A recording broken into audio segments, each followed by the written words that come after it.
अभी एग्जाम का टाइम है, परीक्षाएं चालू हो गई हैं। 10th 12th 8th सब क्लासों का एग्जाम का टाइम है।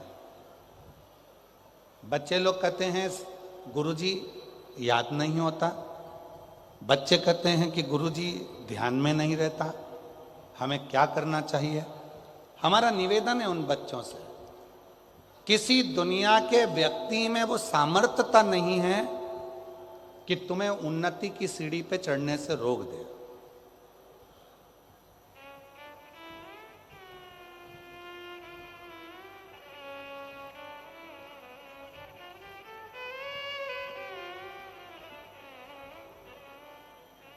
दुनिया के लोग आज के ज़माने में बड़े आडंबर में फंस रहे हैं। कोई कहता है उसने मेरी दुकान बंद कर दी, कोई कहता है उसने मेरे ऊपर टोना कर दिया, कोई कहता है उसने मेरे ऊपर ऐसा कर दिया। शिव महापुराण की कथा में भृंगी का चरित्र कहता है, शंकर भगवान भृंगी से कहते हैं, भृंगी सुन, जो शिव के शिवालय तक जाता है, एक लोटा जल जो शिवालय में जाकर समर्पित करता है और उसके चढ़े हुए जल को जो अपने दरवाजे पर लाकर प्रोक्षण करता है, उसके घर पर कभी दुनिया का कोई ना टोना हो सकता है, ना टोटका हो सकता है, ना कोई गलत कार्य हो सकता है।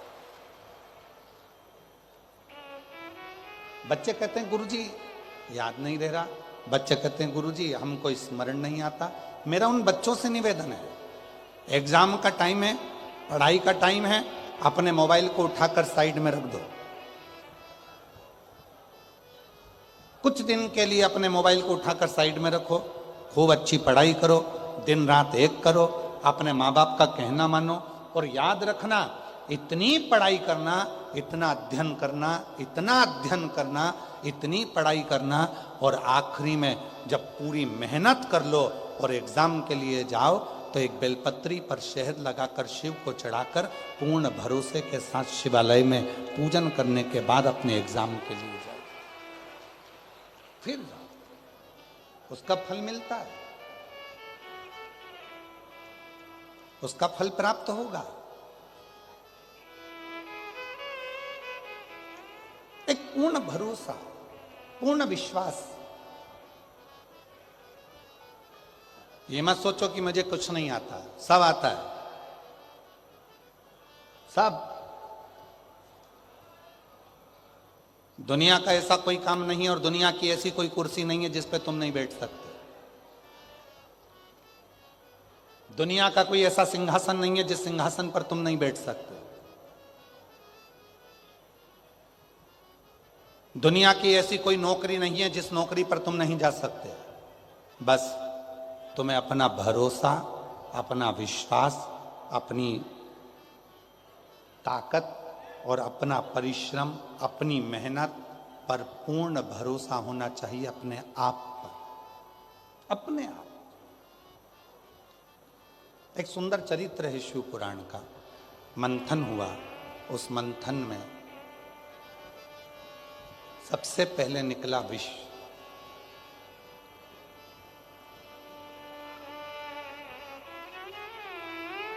देवताओं ने विचार करा कि इस विष को हम किसको देंगे, ये विष कहाँ ले जाकर किसको दें?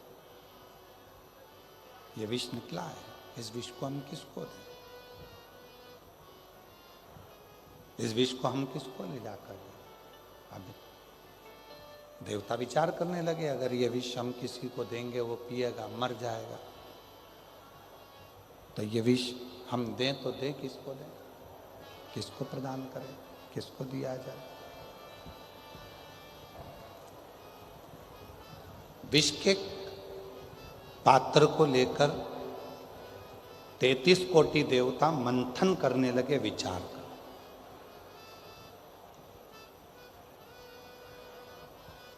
ये विष दें किसको?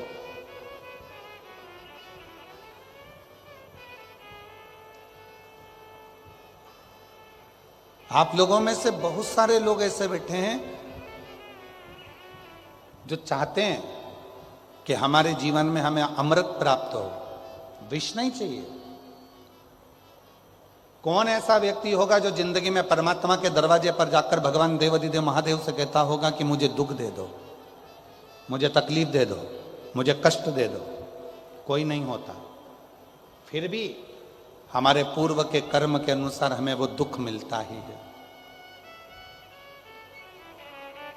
हमारे पूर्व के कष्ट, पूर्व का हमारा जो किया गया कर्म है उसके अनुसार हमें दुख प्राप्त होता ही है।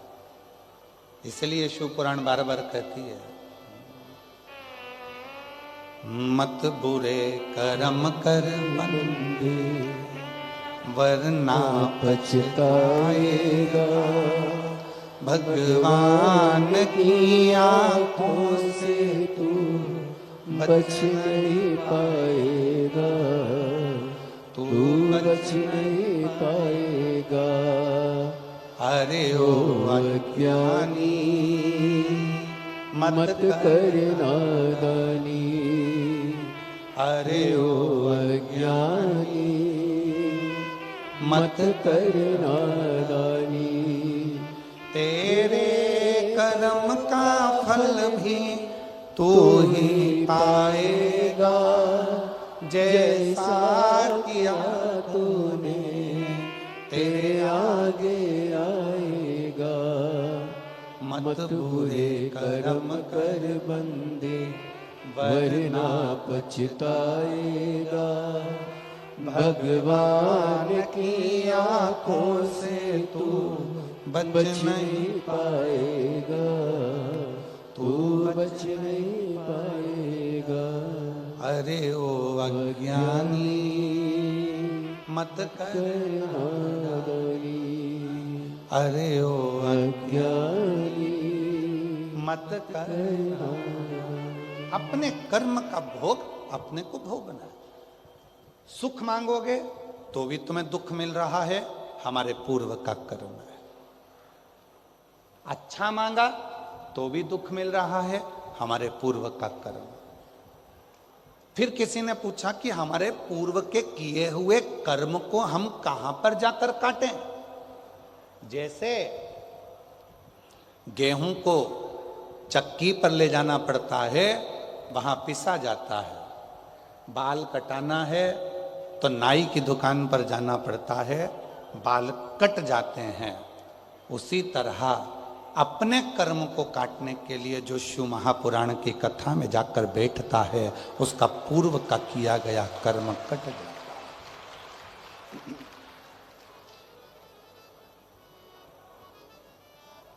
जो हमने पूर्व में करा, क्या बेकार कर्म करा था, कैसा कर्म करा था, वो शिव पुराण की कथा में जब हम जाकर बैठते हैं तो हमने भगवान शिव की भक्ति करना प्रारंभ करी और वो हमारा कर्म कटने लगा। क्यों? शिव पुराण के पंडाल में आने वालों को 3 महीने के अंदर बाबा देवाधिदेव महादेव ऐसा क्या दे देता है? कई लोग कहते हैं ये तो बहुत ऐसी, वो वैसा, ये ऐसा, वो वैसा, पर वो शिव महापुराण की कथा में जाकर, पंडाल में जाकर बैठ गया, उसने पूर्व में कैसा भी कर्म करा होगा, उसका किया हुआ कर्म धीरे धीरे 3 दिवसीय शिव पुराण में, 5 दिवसीय शिव पुराण में, 7 दिवसीय शिव पुराण में उसका किया गया पूर्व का कर्म धीरे धीरे धीरे धीरे कटता चलेगा। मेरे भोले बाबा ने जो दिया, मेरे शंकर ने जो कृपा करी, इस नवग्रह मंदिर की जो प्राण प्रतिष्ठा महोत्सव के अवसर पर जो 3 दिन आपको और हमको मिले, ये कोई साधारण नहीं है। और निवेदन है मेरे डबरा वासियों से, डबरा की एक एक बहनों से निवेदन करूंगा, कल कथा का समापन है, सुबह 8 बजे से 11 बजे तक कथा चलेगी। इतनी सुबह से तुम्हारी दुकान पर ग्राहक भी नहीं आते। निवेदन है, पतियों से कह देना 11 बजे के बाद दुकान खोल लेना, पर कल की कथा पंडाल में बैठकर जोड़े से सुनते हैं। चलो कथा को श्रवण करके दिल से कहो, हृदय से कहो, चलो 11 बजे दुकान खोलना, चलो मौका मिला है। फिर बाबा ना जाने इस शिवरात्रि की 9 रात्रियों में से 3 दिन मिले हैं, जिस नवरात्रि के 3 दिन हमको मिले हैं वो साधारण नहीं। मेरा बाबा कितना देगा ये उसके ऊपर निर्भर। पार्वती जी तप करती हैं, साधना करती हैं और उनको अर्चन डालने वाले ढेर आ जाते हैं। उसी तरह आप भजन करेंगे, कीर्तन करेंगे, मंत्र जाप करेंगे, स्मरण करेंगे, लोग अर्चन डालने आएंगे, पर चिंता नहीं करना। और महादेव नमन चरणों में स्वीकार कीजिए, सबका किया है मेरा उद्धार कीजिए, उद्धार कीजिए। मेरी जीजी और डबरा वाली सब एक साथ बोलेंगी अच्छी आवाज में, महादेव नमन चरण स्वीकार सबका उद्धार कीजिए, उद्धार कीजिए। है त्रिपुंडधारी, है त्रिशूलधारी, है त्रिपुंडधारी, है त्रिशूलधारी। चरणों में तेरे बाबा जी पावन है चारों धाम, तेरी देव करते वंदना पूजे हैं सीतारा। चरणों में तेरे बाबा जी पावन है चारों धाम, तेरी देव करते वंदना पूजे सीतारा। हो जाए पूरी कामना, हो जाए पूरी कामना। उपकार कीजिए, सबका किया है मेरा भी उद्धार कीजिए, उद्धार कीजिए।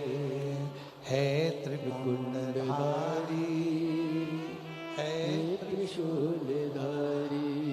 शिव पार्वती जी की तप साधना से प्रसन्न होकर पार्वती को अपना मना लेते हैं। शिव महापुराण की कथा कहती है, दुनिया के लोग कहते हैं शिवरात्रि के दिन शंकर भगवान और पार्वती जी का विवाह हुआ था। नहीं, शिवरात्रि के दिन प्रथम बार पृथ्वी पर भगवान शंकर के शिव